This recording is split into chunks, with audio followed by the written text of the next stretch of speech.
Bueno, pues bienvenidas, bienvenidos a esta sesión de sesión en tiempo real. Me voy a ir hasta acá. Eh, Gracias por estar presentes. Les mandé ahorita un mensajito porque noté que no se estaban conectando. Entonces, también he notado que las grabaciones no las ven. Entonces, esa parte me preocupa un poco porque toda la información está disponible en la plataforma. Las fechas de las sesiones, la liga desde la cual pueden ingresar a las sesiones. Una vez que terminamos la sesión, la descargo, la grabo y también les comparto la liga.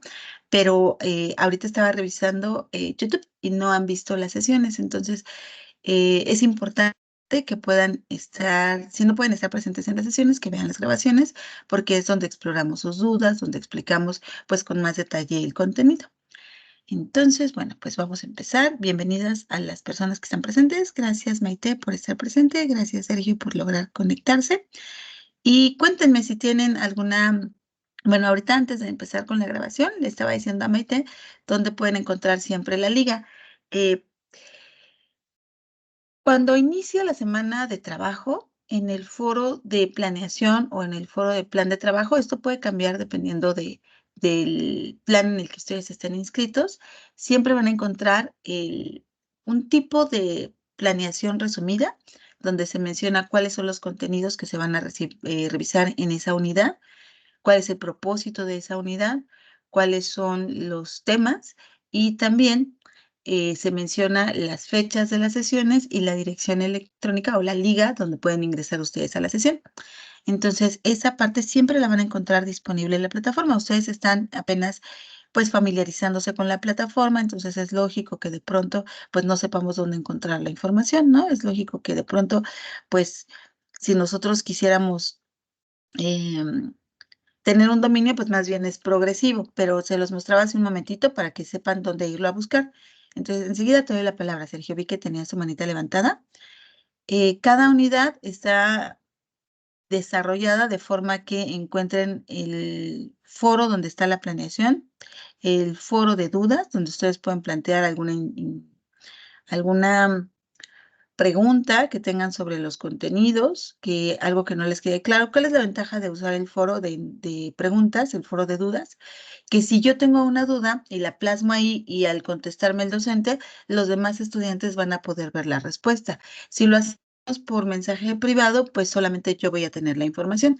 Los mensajes privados son muy útiles, por ejemplo, para narrar alguna situación complicada que me haya impedido, perdón, entregar mis trabajos. Esas son cuestiones mucho más personales. Em, Cuando quiero solicitar, por ejemplo, una asesoría, también se puede por los mensajes privados. Y las dudas, si lo hacemos en este foro, pues nos permite que otros estudiantes puedan ver la respuesta o que incluso comenten a esa respuesta y vayamos enriqueciendo el diálogo. Ahora sí. em, También podemos encontrar en este espacio, bueno, ahí, esperen, déjenme, me moví. Mm, mm, es- mm, no me gusta este cuadrito, este recuadro, porque no me deja entrar al menú del superior. Bueno, entonces en esta misma estructura del módulo está el foro de planeación, el foro de dudas, el contenido temático y las actividades de evaluación. Ahora sí, Sergio, dime, eh, ¿puedes abrir tu micrófono? Cuéntame qué nos quieres comentar. Sí, profesora, bueno, yo ayer vi que ya estaba activa la unidad 3 y Ujú. precisamente me metí al foro de planeación, pero estaba vacío. Entonces, pues no sabía yo exactamente qué día iba a ser eh, la, la sesión. ¿Estaba Entonces, no vacío, sé si, dices? sí, me parecía vacío, del de las tres materias. Revisé los tres. Ah, sí, sí, sí, sí. Creo que estuvo fallando la plataforma. Ayer yo no ingresé directamente porque ya tenía evaluadas la mayoría de las actividades y ya había compartido los trabajos antes. Entonces, perdón, las planeaciones ya las había compartido. Entonces, realmente ayer no ingresé, pero tienes razón, se estuvo reportando que se cayó la plataforma. Entonces, puede ser ese el motivo por el cual no pudiste ingresar. Entonces, yo lo que procuro en ese sentido es siempre utilizar una misma liga. Em, para que desarrollar una dirección para que ustedes ingresen a las sesiones y siempre copiar la misma en las siguientes sesiones para que ustedes no tengan ese problema. Si la conservan en alguno de los documentos, desde ahí puedan ingresar. Nos falló un poquito al principio porque no podía descargar o no podía ingresar a Teams desde la aplicación. Normalmente estaba entrando desde el navegador y cuando se entra a Teams desde el navegador está un poquito más confuso o se limitan algunas de las herramientas. Entonces cambié de correo y ya pude hacerlo bien desde aquí, desde la aplicación. Y entonces ahora sí ya puedo copiar bien sus enlaces. Mira, aquí aparece la de fundamentos y aparece la de intervención psicosocial. Entonces, como sugerencia, yo siempre voy a utilizar esta misma liga que les estoy compartiendo ahorita para que si en algún momento llega a fallar la plataforma, también voy a tratar de que las sesiones se repitan en horario y en día para evitar que ustedes estén preocupados a ver, ¿y ahora cuándo nos vamos a reunir, no? Algunas veces no es posible porque las fechas de las unidades a veces terminan en domingo y a veces terminan en miércoles. Entonces, cuando terminan en miércoles, nos piden que hagamos algún ajuste para dar más o menos sesiones en una misma semana. Entonces, eso a veces lo complica un poquito, pero yo siempre procuraré dejarles el día fijo para que ustedes tengan cierta certeza en ello y la liga también procuro dejárselas para que ustedes, bueno, usar siempre la misma, para que ustedes en determinado momento, aunque no tengan acceso a la plataforma, puedan tener la liga. Pero sí tienes toda la razón, Sergio. Ayer no se podía ingresar, probablemente no podías ver los datos por eso, porque se cayó la plataforma. Ok, profesora. Sí, Muchas gracias. claro. Ok, Gracias. entonces básicamente la intención de abrirlo, de mencionarlo, es porque pues yo quiero hacer este acompañamiento con ustedes, quiero ir de la mano con ustedes para ir comprendiendo los contenidos y la manera de poderlo hacer es mediante estas sesiones, mediante las asesorías o bien mediante la grabación de las sesiones, porque las asesorías no se graban. Creo que ahí tenemos un mensajito. Ok, era tu saludo, Sergio. Bueno, ahora sí vamos a empezar, habiendo mencionado eso, vamos a empezar formalmente. Como saben, pues la sesión es para ustedes, entonces, por favor, si tienen alguna duda, vayan colocándola en el chat, cualquier comentario, sobre todo la intención es que no se nos pierda ninguna idea. Como somos poquitos, pues da mucha pauta para que yo esté alternando las pantallas. Entonces, regresaré a leerles o regresaré a darles la palabra para que vayamos profundizando. Pero para evitar que se nos pierda cualquier comentario, escríbanlo. Bueno, pues esta es nuestra primera sesión de esta unidad 3 de la materia Fundamentos Psicológicos del Aprendizaje. Este es el orden del día que vamos a estar siguiendo. Les voy a comentar algunas precisiones del encuadre de la materia porque con todo este cambio que hubo de grupos, hubo algunos ajustes en las fechas de entrega de las actividades. Entonces, no se los había mostrado, pero sí hay un cambio en esas entregas, sobre todo para que ustedes pues no se desfasen y no tengan digamos, descuento en sus calificaciones por entregas extemporáneas cuando fue una situación de reestructuración de las asignaturas, ¿no? Entonces se las voy a mostrar en un momento y vamos a revisar los conceptos centrales de esta unidad y vamos a revisar las características de nuestro trabajo. A ver, estoy en la sesión, es que abrí las dos sesiones, la de la unidad 2 y la de la unidad 3. Sí, bueno, aquí tenemos una tarea, una tarea entregable, no es foro. Entonces vamos a revisar las características de esta tarea. En la unidad 2 sí tuvimos foro, pero en esta es tarea auténtica. Ok. Bien, estas son las fechas. Entonces, tuvimos el receso de primavera del 25 al 31 de marzo, como ustedes saben, y la unidad 1 se movió por este reajuste en los grupos. Entonces, o las fechas consideradas para esta unidad se consideraron del 1 al 5 de abril.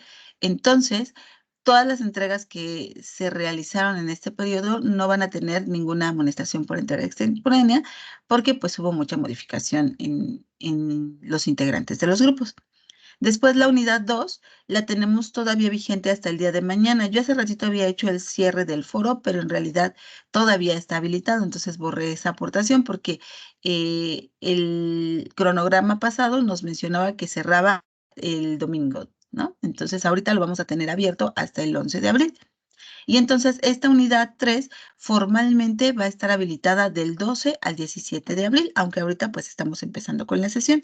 Entonces, estos son los ajustes que se hicieron en fechas para que ustedes pudieran entregar sus trabajos a pesar de estas modificaciones que se realizaron en plataforma. Y bueno, pues en la unidad 4 ya no hay modificación porque ya están ajustados los grupos. Esperemos que ya no haya ningún cambio y que no se caiga la plataforma, obviamente, ¿no? Entonces, nuestra unidad 4 va a ser del 18 al 28 de abril para poder cumplir con los tiempos de la asignatura, y la actividad integradora final se realizará del 29 de abril al 12 de mayo, que es cuando cierra nuestra asignatura formalmente. Ok, ahora vamos directamente a esta unidad 3, que se titula Teoría psicogenética de Jean Piaget. Y cuéntenme, ¿han leído el contenido hasta ahorita? Yo no, Ya. maestra, no he tenido la oportunidad. Ok, muchas gracias, Sergio. ¿Y tú, Maite, has revisado algo hasta ahorita? Nada más para saber de dónde partimos. Bueno, sí, ya revisé, maestra, la unidad. Ok, entonces me vas a ir diciendo qué te parece, qué le has entendido, qué no le has entendido. Pero bueno, vamos a ir incorporando sus comentarios. El objetivo de esta sesión, de esta unidad, más bien dicho, es analizar los fundamentos teóricos y metodológicos de la teoría psicogenética de Piaget, de Jean Piaget, en el contexto educativo. Recuerden que todo lo que estamos revisando se enfoca a lo que sucede en lo académico, en lo educativo, haciendo una revisión de los conceptos básicos y su aplicación en escenarios reales, con el fin de evaluar su pertinencia y su efectividad. Bien, entonces desde el planteamiento de Piaget se va a entender el aprendizaje como un proceso en el cual el sujeto o la persona, a través de su experiencia, la manipulación de objetos, la interacción con las personas, genera o construye conocimiento. Esta parte es muy importante. El aprendizaje o el conocimiento se genera a partir de la interacción. Y entonces, se modifica o se activan esquemas cognitivos del mundo. El planteamiento de Piaget parte de que cada que nosotros hacemos, porque además él le da mucha importancia al hacer, al manipular, al interactuar, dentro de nuestra mente se van a ir generando una serie de esquemas cognitivos que son la lectura que hacemos del mundo que nos rodea. Entonces, algunos de los procesos que él menciona es la asimilación y la acomodación. Tenemos un esquema base y la información que vamos recibiendo la vamos integrando a estos esquemas que hemos desarrollado, o bien vamos modificando nuestros esquemas para dar cabida a la nueva información. Lo vamos a ver con mucho más detalle. Bueno, entonces, ¿por qué se llama teoría psicogenética? Bueno, ¿por qué se llama epistemología psicogenética? Cuando hablamos de epistemología, hablamos de una ciencia que estudia las ciencias, ¿no? Y hablamos de la investigación de las capacidades cognitivas. Entonces, de lo que se trata es de conocer el origen del conocimiento. Piaget lo que planteaba era, o lo que buscaba, era conocer el origen del conocimiento a partir de la biología, es decir, de un cuerpo que va transformándose y que va madurando a través del tiempo. Entonces, él le daba mucha importancia a la maduración del cerebro como la vía para poder obtener este conocimiento. Entonces, cuando hablamos de la genética, estamos ubicándonos en un campo de la biología que estudia los genes, es decir, la información con la cual nosotros nacemos, y la investigación de la génesis del pensamiento, es decir, cómo se va desarrollando el pensamiento. Entonces, cuando hablamos de epistemología genética, lo que estamos investigando es la génesis del pensamiento humano. Bien.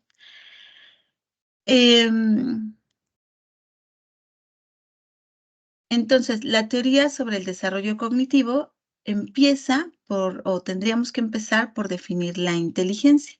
Entonces, para el planteamiento de Piaget, va a considerar a la inteligencia como esta habilidad que nos permite una adaptación, que nos permite realizar una serie de operaciones lógicas que nos permiten entender lo que sucede a nuestro alrededor.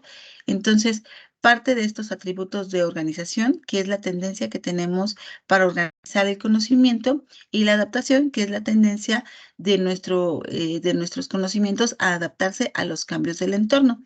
Entonces, para Piaget va a ser muy importante cómo nos adaptamos a lo que está sucediendo a nuestro alrededor. Entonces, Piaget sostiene que los progresos en las estructuras cognitivas se basan en las tendencias de equilibrio, y estas tendencias al equilibrio son conocidas como asimilación y acomodación, y que cuando surge un desequilibrio entre estas, entonces vamos hacia un aprendizaje. Bueno, pero ¿qué quiere decir con todo esto? Vamos por partecitas. Ustedes me dicen si hay algún punto que no quede del todo claro. Entonces, ya decíamos que desde esta perspectiva, la inteligencia es concebida como la capacidad permanente de adaptación que tienen los sujetos al adoptar esquemas cognitivos al mundo que les rodea. Entonces, conforme nosotros vamos interactuando, vamos haciendo actividades, vamos realizando cosas, vamos teniendo un esquema, y ese esquema se va adaptando a lo que está sucediendo a nuestro alrededor. ¿Y a qué nos referimos cuando hablamos de esquemas cognitivos? Son unidades fundamentales de la cognición humana que representan al mundo que nos rodean. Estas representaciones son construidas por el sujeto, se desarrollan, se gestan, se crean en el cerebro, ¿no? En la mente. Y la adaptabilidad se refiere a la capacidad común que tenemos los seres humanos, que nos permite mantener la concordancia entre el mundo que nos rodea y los esquemas cognitivos que tenemos, para funcionar a través de esta información. Bien, ¿cómo lo podríamos poner en un ejemplo? Ustedes han visto que cuando los bebés son muy pequeñitos, todo lo llevan a su boca, ¿no? Entonces, si cualquier objeto que le acerques a sus manitas, el bebecito le va a pegar al objeto con lo que tiene a su alrededor, lo agita, lo avienta, lo muerde, lo chupa, lo vuelve a golpear, y cada que está haciendo esto, el bebé está integrando información. Entonces el bebé sabe o está poniendo en práctica el peso del objeto, la textura del objeto, la función del objeto, si sabe rico, si sabe feo, si duele cuando lo muerde, si es suavecito. Entonces, todas estas interacciones con el objeto nos ayudan a obtener información del mismo objeto. Y en nuestra mente se van creando categorías conceptuales. Por ejemplo, los objetos que son suavecitos, los objetos que son duros, los objetos que saben rico, los objetos que nos hacen sentir una experiencia agradable, y vamos empezando a hacer agrupaciones. Entonces, a esta estructura conceptual, donde vamos integrando los para qué de cada objeto, es a lo que le va a llamar esquemas. Y cada vez, conforme va pasando el tiempo, se van haciendo esquemas mucho más complejos. Entonces, la asimilación es este proceso donde se incorpora nueva información a un esquema cognitivo preexistente, adecuado para integrarla y comprenderla. ¿Cómo podríamos poner un ejemplo?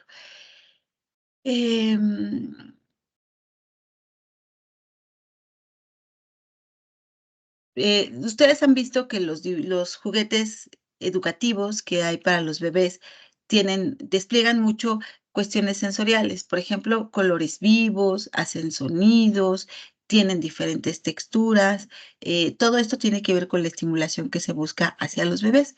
Entonces, los bebés, por ejemplo, van en esto, ustedes seguramente han visto estas como circulitos que tienen orificios y que les dan también figuras geométricas. Entonces los bebés van buscando la manera de integrar o de meter esas figuras geométricas al circulito. Entonces, digamos que un esquema podría ser que todo lo que tiene una forma circular puede meterse en esos espacios que son circulares. Eso ya es un esquema. Pero de pronto, si le variamos el estímulo al bebé y entonces ahora ya no es un círculo perfecto, sino tiene como abolladuras o tiene una textura diferente, entra en conflicto con el esquema que él ya desarrolló, es decir, una forma circular ingresa en un espacio circular, perdón. Si, algunas veces los mismos objetos van poniendo dificultades en la tarea para que entre en conflicto ese esquema que tiene el bebé y entonces empiece a buscar una forma alterna de solucionarlo. Entonces, nosotros tenemos información que nos permite actuar en consecuencia. Entonces, pero si se modifica la información que tenemos, empieza a haber un conflicto y tenemos que reacomodar el esquema para poder obtener esta nueva información. ¿Cómo podemos ponerlo en términos distintos? ¿Cuántos años tienes, Maite? Hola, maestra, yo tengo 35. 35. Gracias, Maite. Sergio, ¿cuántos años tienes? 44. Gracias. Y Violeta, bienvenida. ¿Cuántos años tienes, Violeta?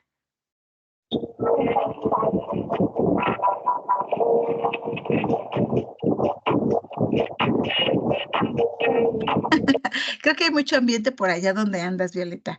Si quieres, si puedes en mensaje de texto, se puede, saber, porque no te escuchamos, pero no te preocupes. Bueno, entonces tenemos, creo, más de 30 años, ¿no? Entonces todos vimos pasar esta evolución de los teléfonos celulares, ¿no? Déjenme ver, creo que aquí apenas está escribiendo Violeta. Tiene 34. Entonces seguramente les ha tocado vivir muchos cambios de teléfonos celulares desde los que eran como muy básicos, que, que tenían juegos incluso muy sencillitos. No sé si ustedes los recuerdan, estos que eran como un gusanito, que teníamos que ir moviendo las teclas para que el gusanito se fuera haciendo cada vez más grande, hasta ahora estos juegos súper sofisticados que están en los celulares actuales. Entonces, tiene 24 años, digo 34 años, Violeta. Bueno, cuando recién empezamos a usar los teléfonos, aprendimos una estructura básica de cómo utilizar un teléfono celular, ¿no?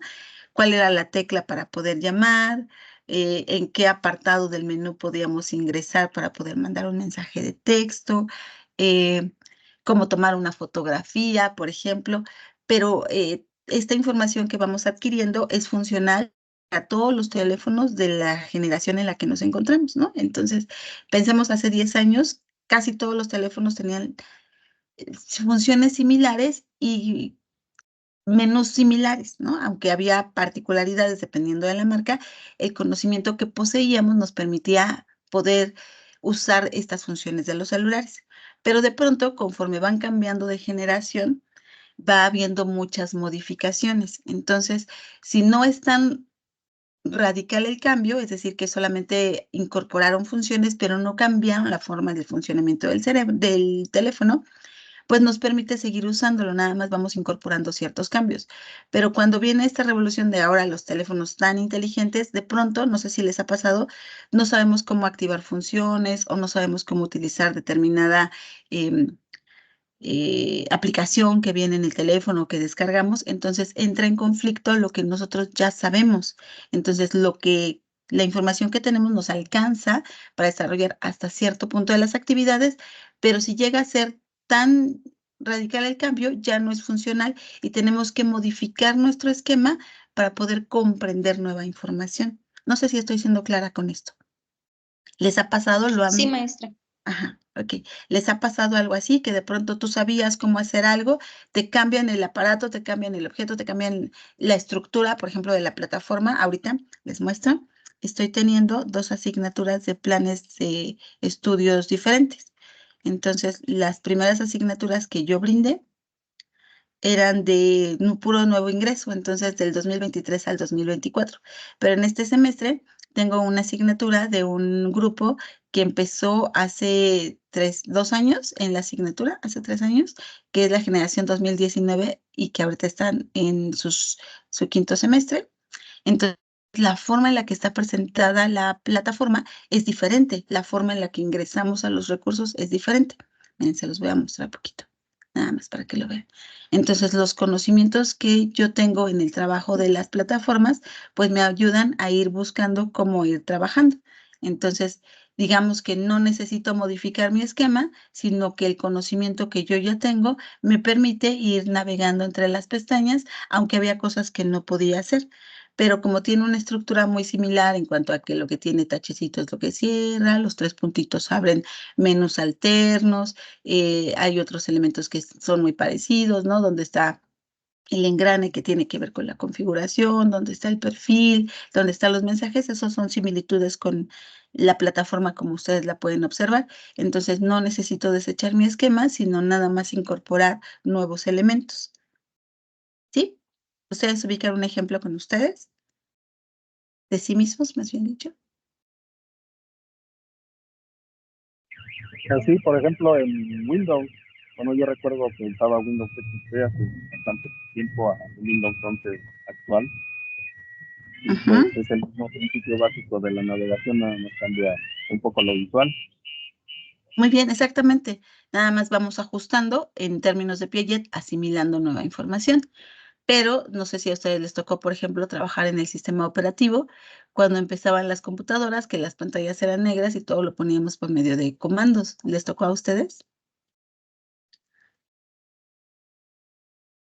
No, bueno, a mí no. Y ahí sí es completamente distinto.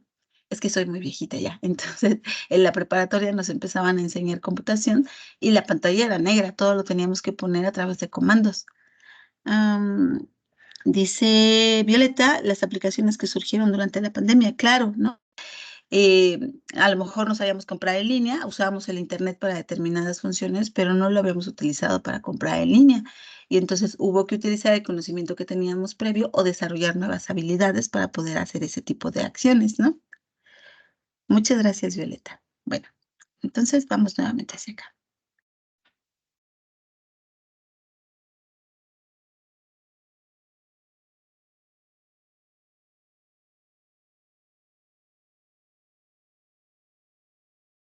Entonces, estos esquemas cognitivos siempre van a estarse adaptando a partir de la asimilación de nueva información, que es donde no se modifica el esquema y solamente incorporamos nuevos elementos, y la acomodación, que es donde se producen cambios esenciales en el esquema cognitivo para incorporar una información nueva que es incomprensible de acuerdo al esquema que ya tenemos.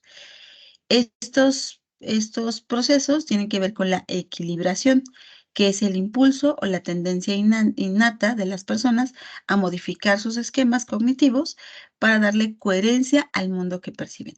Todo el tiempo estamos tratando de darle un sentido a lo que está pasando a nuestro alrededor. Bueno, entonces esto es lo mismo, nada más puesto a manera esquemática. Hay un proceso de adaptación que se fundamenta en la asimilación y la acomodación. En la asimilación incorporamos información al esquema que ya poseemos y en la acomodación modificamos los esquemas existentes para poder responder a una situación nueva. Supone también una asimilación o reinterpretación de los datos de conocimientos anteriores en función de esquemas construidos.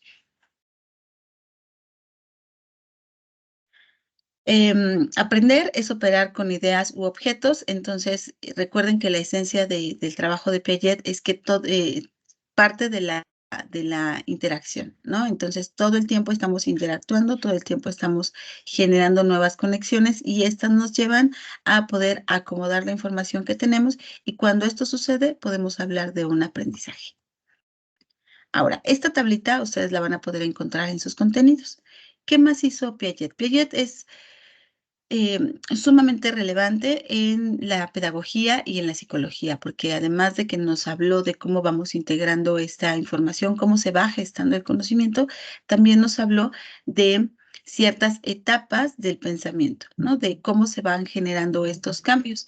Entonces, estableció la etapa sensoriomotriz, la etapa preoperacional, la etapa de operaciones concretas y la etapa de operaciones formales. Estas etapas las situó en un rango de edades, en un espacio del desarrollo y nos dijo cuáles eran las características de cada una de estas etapas. Esto es muy relevante porque a partir de estas características nosotros podemos pensar en qué es lo que es más conveniente en determinadas etapas del desarrollo. Entonces, en la etapa sensoriomotriz, perdón, que va de los 0 a los 2 años, se empieza a utilizar la imitación, la memoria y el pensamiento. Los bebés suelen, cuando nosotros, por ejemplo, hablamos muy cerca de la carita del bebé, el bebé trata de simular el movimiento de nuestros labios, ¿no?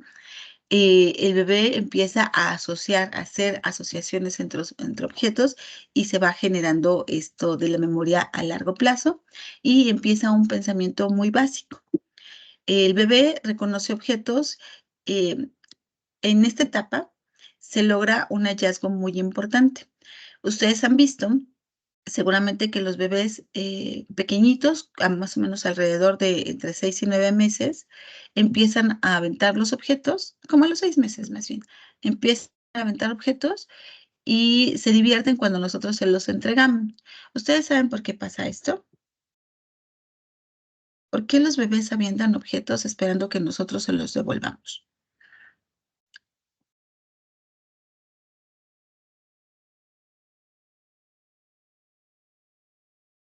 ¿Para qué? Y ahorita está escribiendo.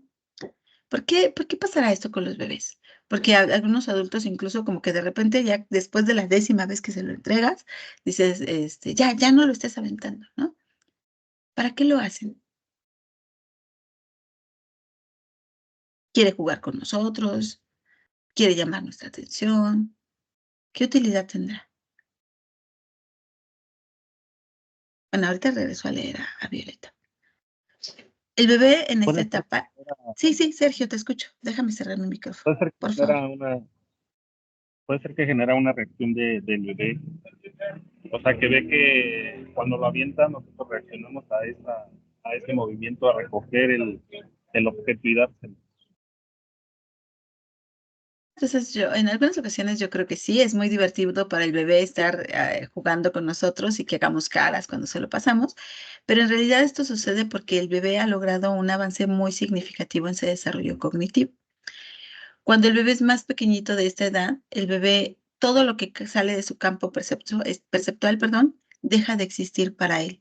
Lo que él no puede ver, lo que él no puede tocar, lo que él no puede em, manipular en un momento determinado, deja de existir.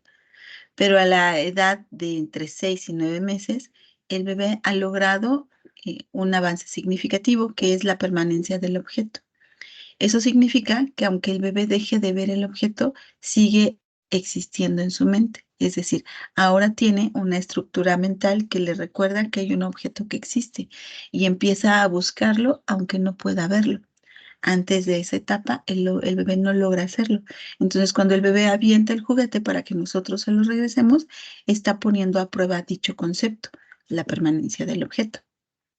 Entonces, aunque puede ser muy atractivo y muy recompensante para él llamar nuestra atención y jugar con nosotros, está evidenciando este hallazgo o este logro que se ha conseguido a nivel cognitivo.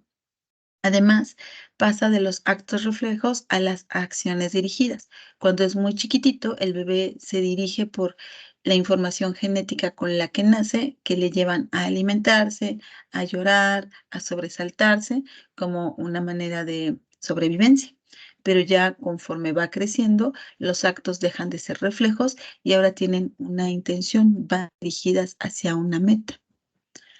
Después, en la etapa preoperacional, que va de los 2 a los 7 años, se desarrolla gradualmente el lenguaje y la capacidad de pensar de manera simbólica. Es capaz de pensar en operaciones de manera lógica en una dirección. ¿Qué significa esto? Aunque ya hay un pensamiento, este pensamiento es muy básico. Pensamos en una sola dirección, como si las cosas fueran totalmente blancas o totalmente negras o totalmente buenas o totalmente malas. No hay matices porque el niño está aprendiendo a saber qué es adecuado y qué es inadecuado. No logra ver las cosas desde el punto de vista de otra persona, es decir, su pensamiento es egocéntrico, se basa en sus necesidades y pareciera que los niños en esta etapa piensan que los demás tienen la misma idea o desde la misma perspectiva que él tiene. Por eso, en este tipo de situaciones donde los niños piensan que la luna lo sigue, ¿no? O que solo existe aquello que está dentro de su perspectiva. Hay un animismo principalmente porque en este pensamiento egocéntrico todo gira a nuestro alrededor, ¿no? Entonces, también se desarrollan los juegos simbólicos, donde los niños representan a través del juego actividades que han visto de parte de los adultos. Entonces, usan tacitas y usan otra tacita para servir, como si estuvieran simulando que sirven el café, tienen platitos, todos estos juegos simbólicos están poniendo en marcha su capacidad de ir integrando las acciones o las actividades que desarrollan otras personas. Pero entonces, en esta etapa preoperacional, los niños tienen un pensamiento básico que es lineal, que tiene solamente como una percepción y se les dificulta pensar el mundo a partir de una perspectiva distinta. En la etapa de operaciones concretas, que va de los 7 a los 11 años, los niños y las niñas ya son capaces de resolver problemas concretos de manera lógica. Ya les puedes plantear situaciones, los niños tratan de analizarlo desde diferentes puntos, todavía muy concretos. Son capaces de entender las leyes de la conservación. Se los voy a mostrar en un momentito más. Estos son algunos de los experimentos que realizó Piaget. Entonces pueden entender estas leyes de conservación de una manera mucho más clara gracias al desarrollo neurológico que han alcanzado. Son capaces de clasificar y completar series y comprenden la reversibilidad, es decir, que las cosas pueden modificarse. Em, Finalmente, en las operaciones formales, que va desde los 11 años a la edad adulta, las personas son capaces de resolver problemas abstractos. Ya no tiene que ser algo que acontece en hechos concretos, sino son capaces de pensar incluso en cosas que no existen, ¿no? En posibilidades irreales. Por eso en la adolescencia se piensa mucho en cuestiones ideales, lo que no debería de pasar, los cambios sociales, se gestan mucho en la adolescencia porque ahora somos capaces de pensar de forma abstracta. El pensamiento se vuelve más científico y se desarrollan preocupaciones sobre temas sociales y que tienen que ver con la identidad. Entonces, esta es más o menos la estructura que dio Piaget a las etapas del desarrollo. Él empleaba esta metodología. ¿Cómo vamos hasta aquí? ¿Estamos siendo claros? ¿Hay algo que no haya quedado bien entendido? ¿Algo que quieran aportar? ¿Vamos bien? Sí, maestra, todo claro. Sí, Aquí. Muchas gracias. gracias, Maite. ¿Qué hacía Piaget? Bueno, en la metodología de él consistía en plantear diferentes tareas y problemas sobre los cuales le hacía preguntas a los niños, adaptando el curso de la entrevista a las respuestas que daban los niños. Es decir, no tenía sí tenía una guía de preguntas, pero las mismas respuestas de los niños iban haciendo que él incorporara nuevos cuestionamientos. Por lo tanto, no, cada ensayo experimental era distinto.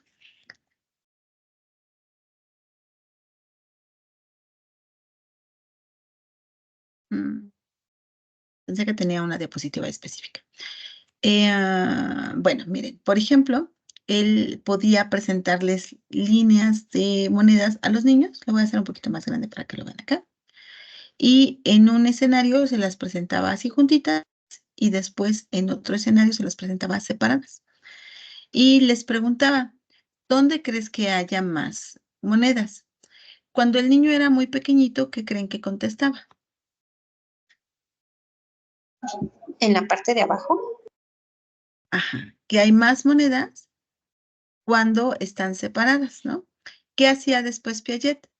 Em, Contaba las monedas frente al niño. Entonces, estas que estaban juntas, las iba separando y las iba contando. Uno, dos, tres, cuatro, y las separaba, y las de abajo las juntaba. Las contaba también y las ponía cerquitas. Y entonces generaba una nueva pregunta y les decía, ahora, ¿dónde crees que hay más monedas? ¿Cuál creen que era la respuesta de los niños? ¿Se modificaba su respuesta o no? Se modificaba la de arriba. Se modificaba y entonces ahora los niños decían que había más monedas arriba y menos monedas abajo? ¿O será que el niño podía darse cuenta de que estaba cometiendo un error y que en realidad había la misma cantidad de monedas en ambas líneas? ¿Qué piensan que sucedía? Yo creo que cambiaba su respuesta. Cambiaban la Decía que había más. respuesta a partir de darse cuenta del error. Pues sí, fíjense que sí, pero solo en ciertas circunstancias. En ciertas edades, cuando los niños son muy pequeñitos, aunque les muestres el error, el niño persevera en el error, porque aún no ha logrado desarrollar esta conservación de la materia. ¿Se acuerdan que lo habíamos visto en esta tablita? Entiende las leyes de los 7 a los 11 años, entiende las leyes de la conservación y es capaz de clasificar y completar series. Se supone que antes de esta edad, los niños no logran hacerlo de manera correcta o persisten en su error. ¿De qué se han dado cuenta algunas críticas que le hacen al trabajo de Piaget? Que estas etapas, en cuanto a las edades, no son tan rígidas y que muchos niños, sobre todo ahora con tanta estimulación, eh, pues logran obtener estos avances de los que hablaba Piaget mucho antes de lo que él había pensado, ¿no? Pero en esencia, cuando los niños son muy pequeñitos, persisten en el error, aunque nosotros se los mostremos. Hay otro tipo de experimentos, por ejemplo, acá, no lo alcanzan a apreciar muy bien, pero son bolitas de plastilina. Entonces, el experimento es muy similar. Déjenme mostrárselos como imagen.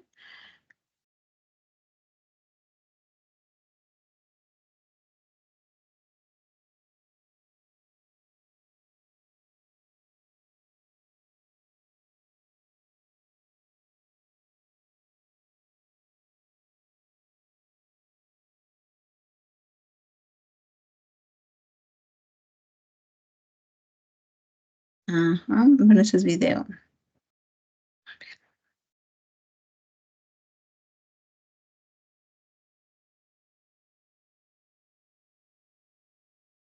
Se le muestra la esencia es la misma, mostramos una bolita de plastilina y mostramos la misma cantidad de plastilina de manera extendida y se le pregunta lo mismo al niño.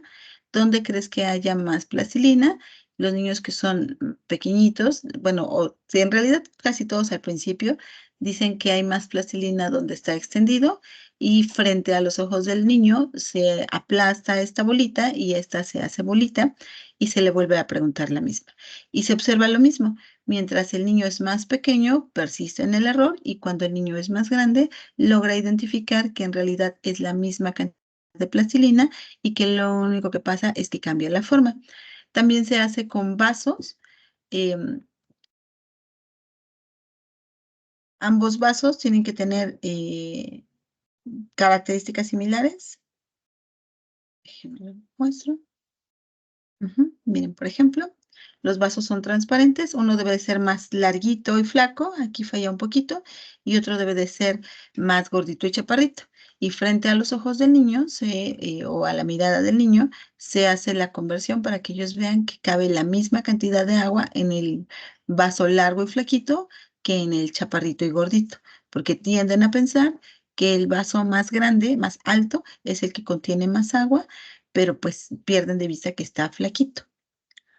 Entonces, estos experimentos le permitieron a Piaget hablar de cómo se adquiere esta capacidad en los niños de la conservación de la materia.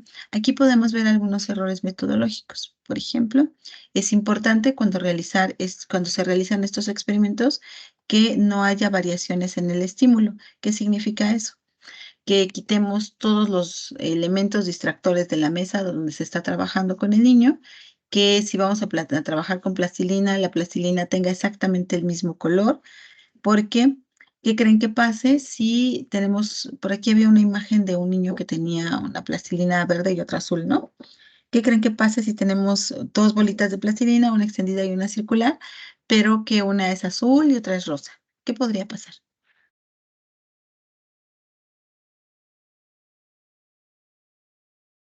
Aquí estaba. Aquí las dos son rojas. Aquí las dos son azules. Por acá vi uno que le estaban mostrando una verde y una azul.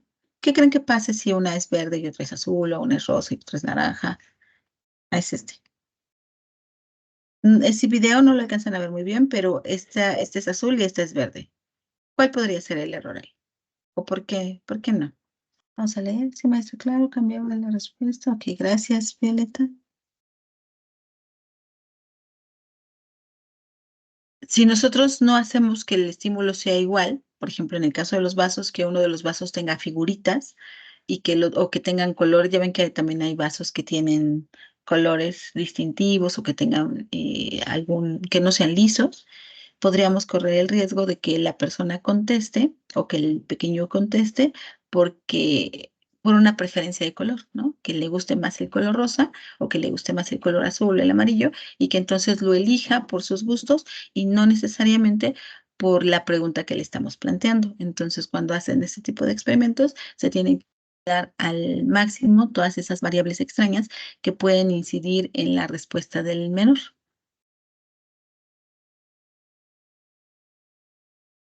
Entonces, esta era más o menos la metodología que empleaba Piaget para poder exponer estas variaciones en el pensamiento de los niños. Son casos, métodos clínicos donde va adecuando las preguntas a una situación a la que se expone a los pequeños. ¿Cómo tiene lugar el aprendizaje desde esta perspectiva? Bueno, pues los seres humanos tendemos a la búsqueda del equilibrio, integración de nuevas experiencias en nuestros esquemas, nuestra forma de relacionarlos con, bueno, un esquema es la forma en la que relacionamos las ideas y el entorno, y cuando las nuevas experiencias encajan con nuevos esquemas, se mantiene el equilibrio. Cuando las nuevas experiencias chocan con los esquemas previos, se produce un desequilibrio que inicialmente produce confusión y después lleva a un aprendizaje mediante la organización. Nuestra forma de dar sentido y simplificar categorías de conocimientos, de conocimiento del cuerpo. Y la adaptación, que es el ajuste entre las ideas previas y las nuevas. Entonces, de esta manera podemos comprender el aprendizaje a partir del planteamiento de Piaget. Pero, ¿qué pasa en el aula? ¿Cómo podríamos llevar esta teoría a lo que sucede al interior de nuestros salones de clase? Bueno, pues el rol del profesor debe proveer un ambiente en el cual el niño pueda experimentar la investigación espontáneamente. Si dijimos que el aprendizaje se realiza a partir de la misma experiencia, de tocar, de sentir, de mirar, de participar en el experimento, pues eso es lo que tendría que proveer el profesor, ¿no? Los salones de clase deberían estar llenos con auténticas oportunidades que reten a los estudiantes, es decir, plantear problemas que les lleven a los niños a poner a prueba sus esquemas, si estos esquemas les permiten dar una respuesta que sea congruente con el problema que se está planteando y si no, que este mismo conflicto cognitivo le lleve a desarrollar nuevos aprendizajes. Los estudiantes deberían de tener la libertad para comprender y construir los significados a su propio ritmo. Como ya vimos, no es tanto que nosotros le mostremos al niño dónde hay más monedas y dónde hay menos monedas, ¿no? Sino que también tenemos que ir respetando el proceso del niño, que se vaya dando cuenta de acuerdo a su maduración y de acuerdo a sus experiencias. El aprendizaje es un proceso activo en el cual cometerán errores y las soluciones serán encontradas. Entonces, desde este enfoque es hasta em, parte del proceso de aprendizaje poder cometer esos errores, porque esos errores hacen que entren en conflicto nuestros esquemas y que paulatinamente estemos desarrollando nuevos aprendizajes.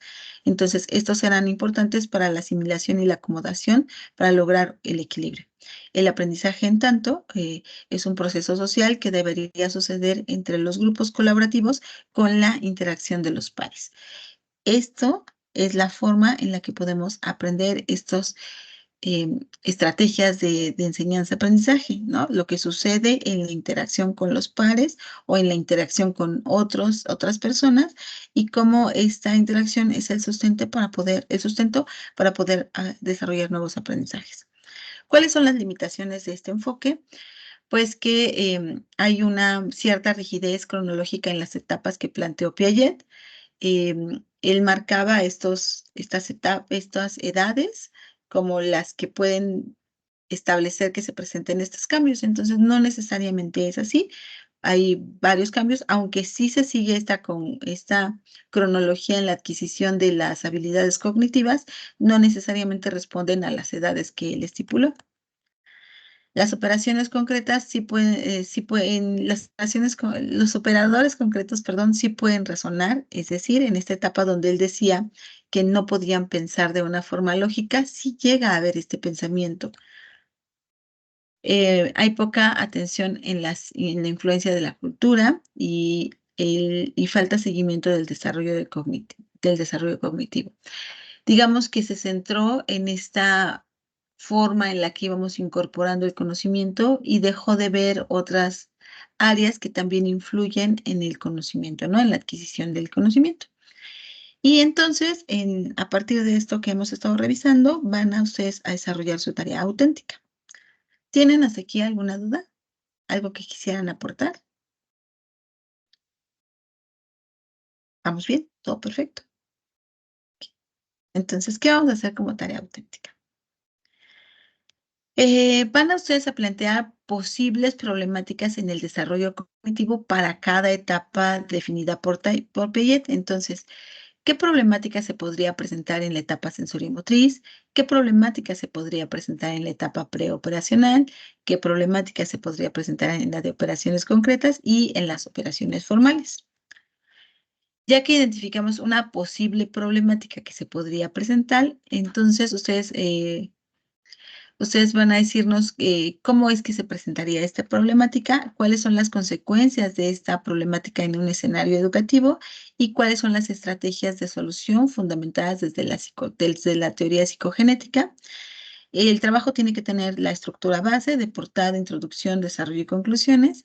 Entonces, empezamos con nuestra portada, empezamos con la introducción, donde hablamos de la importancia de esta perspectiva, cuáles son los principales conceptos que recupera Piaget. El caso es introducir al lector sobre este trabajo que vamos a entregar, y en el desarrollo ya tendríamos que incluir nuestra tablita o nuestro desarrollo donde pongamos qué problemática se presenta en cada una de las etapas y cuáles son estas consecuencias y las posibles soluciones para que al final tengamos nuestras conclusiones de la tarea. ¿Qué me deja haber realizado este ejercicio? De que me doy cuenta que aprendí a partir de haber realizado esta tarea. Y al final se incluyen las fuentes bibliográficas que ustedes consultaron para poder realizar el trabajo. Y bueno, con eso estaríamos cumpliendo con esta actividad. ¿Quisieran aportar algo, alguna duda? ¿Queda clara cómo van a realizar la tarea? ¿Queda claro? Es presentación en... No, maestra. Maite no tiene dudas, pero Sergio ya no... Sí, ¿verdad? Maite, ¿no tienes dudas? No, sí, Es maestra. presentación en PowerPoint. Ah, ok, los escucho. Cierro el micrófono. Empezamos con Sergio y luego vamos contigo, Maite, ¿vale? ¿Es presentación en PowerPoint? No lo marca. Déjame revisar la indicación, pero creo que no lo marca. Vamos a ver. Espérenme tantito. Para no decir información que pueda ser imprecisa.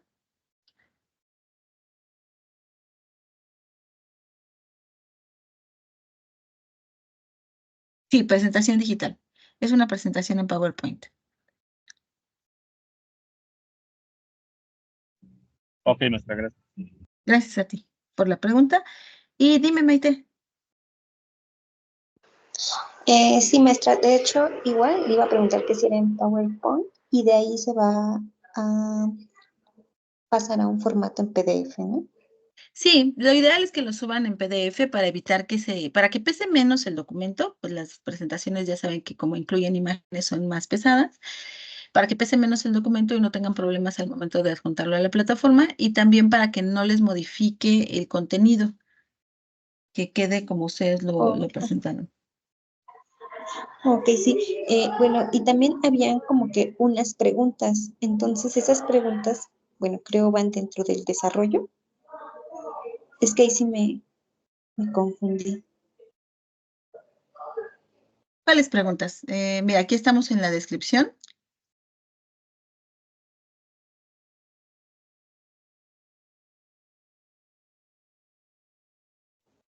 No. Creo que es en donde es en general el plan de trabajo. Y ya en la tarea auténtica es lo que veo que ya no aparece. Entonces ahí es donde yo tenía como que esas dudas. Si se iban a incluir o ya no. Nosotros en las asignaturas siempre vamos a tener un problema prototípico y un escenario crítico. Estos nos ayudan a pensar el contenido en un escenario real. pero en algunas ocasiones la misma descripción de la actividad nos dice recupera el incidente crítico, recupera el problema prototípico para poder desarrollar la actividad. En este caso, lo que nos están pidiendo es pensar únicamente cómo podría, bueno, lo leemos si quieren para que no haya problema. La teoría psicogenética de Piaget forma parte del paradigma que se centra en los procesos mentales, específicamente en el desarrollo cognitivo del ser humano. Esta actividad brinda una aproximación a la aplicación de los conceptos revisados en el escenario escolar, específicamente a la problemática planteada del caso hipotético, lo que habíamos comentado del escenario que se ha planteado en esta unidad.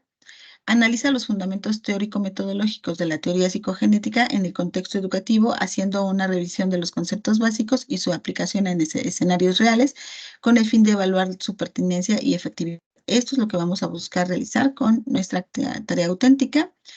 Y bueno, pues ya decíamos, de cada una de las etapas de Piaget van a pensar en una problemática. Si les parece más acertado pensar en el caso hipotético, pues vamos al incidente crítico.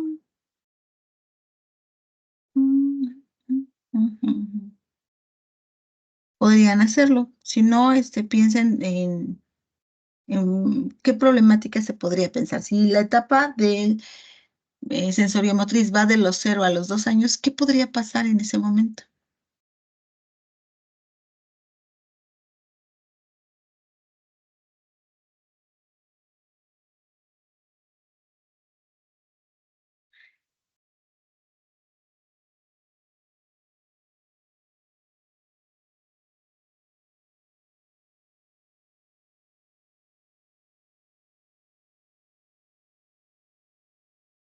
Bueno, el problema prototípico nos habla de la importancia de considerar el conocimiento científico. Ya saben que en psicología, pues a veces está muy, ¿cuál podría ser la palabra? Muy maleada la información, es muy tocada por personas que no necesariamente tienen el conocimiento científico de nuestra disciplina y que se venden como panaceas, como verdades, ¿no? Entonces es importante recuperar el sustento teórico, metodológico y científico de nuestro saber como psicológico. Ahora, acá en el escenario educativo,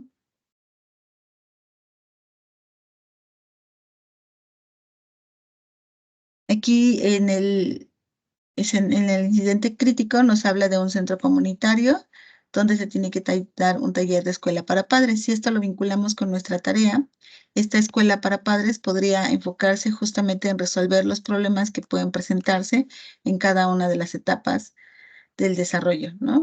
¿Qué le diría a un psicólogo? ¿O qué estrategia sugeriría un psicólogo para la etapa sensoriomotriz a partir de las problemáticas que se puedan estar presentando en un entorno educativo y así con cada una de ellas, ¿no? Pero en esencia el trabajo lo que nos pide es que pensemos en problemáticas que se pueden presentar en cada una de las etapas y que pensemos en estrategias que se podrían brindar desde esta perspectiva. No sé si soy clara, tú dime si se resuelve la duda o no.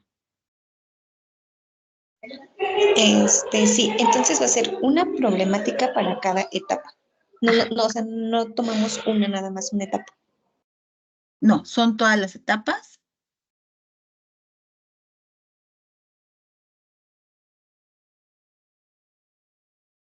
Disculpa que la interrumpa, profesora. ¿En cada etapa es una problemática diferente? Podrías pensar, es que depende mucho de la problemática que tú plantees. Una misma problemática, ¿qué características o qué matices podría presentarse en cada una de las etapas? Aunque recuerda que cada una de ellas tiene características específicas. Entonces, me pongo a pensar si se presentaría lo mismo en las etapas sensoriomotriz que en la etapa preoperacional o en la etapa de operaciones concretas. Eso depende mucho del diseño que ustedes le quieran dar. Tal vez sí podrían encontrar un ejemplo que pudiera verse reflejado en cada una de las etapas. Puede ser. O bien podrían pensar, de acuerdo a estas características, cuál podría ser una problemática que se presente. No puedo darles mucha información porque sería como influenciar su tarea, ¿no? Eso lo tienen ustedes que ir diferenciando, pero si aquí, por ejemplo, se basa en en la manipulación de los objetos. ¿Qué podría generar una problemática en esta etapa?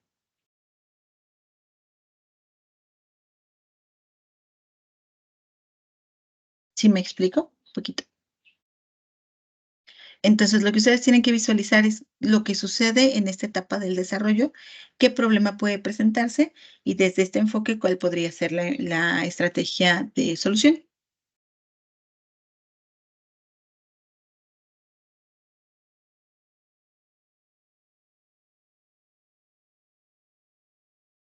Justo eso que están haciendo ahorita es de lo que se trata la tarea, de pensar cómo aterrizar este planteamiento a lo que sucede en estas etapas del desarrollo.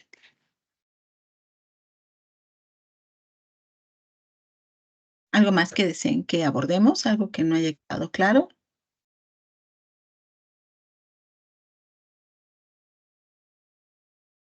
De todas formas, no se preocupen porque, de acuerdo al calendario que les presenté, tenemos tiempo para realizar el trabajo.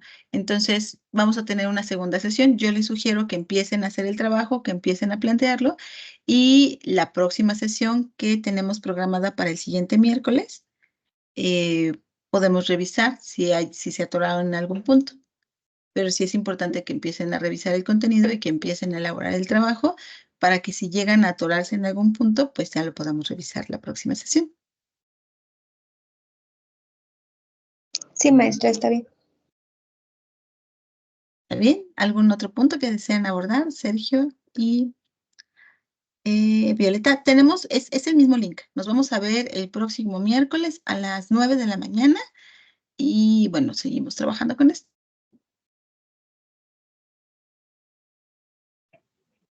No, Sí, maestra, no, muchas ya gracias. todo. Ok, voy a descargar esta grabación, la voy a subir a la plataforma en el mismo lugar donde les dije, en el foro de planeación de la materia. Ahí va a estar disponible esta grabación si quieren revisarla, ¿vale? Pues que tengan muy bonita tarde. Muchas gracias por acompañarme, muchas gracias por no dejarme solita aquí en la sesión. Cuídense mucho y seguimos en contacto. Voy a dejar de grabar. Gracias, igualmente. Bye. Gracias, profesora, compañeras. Hasta luego.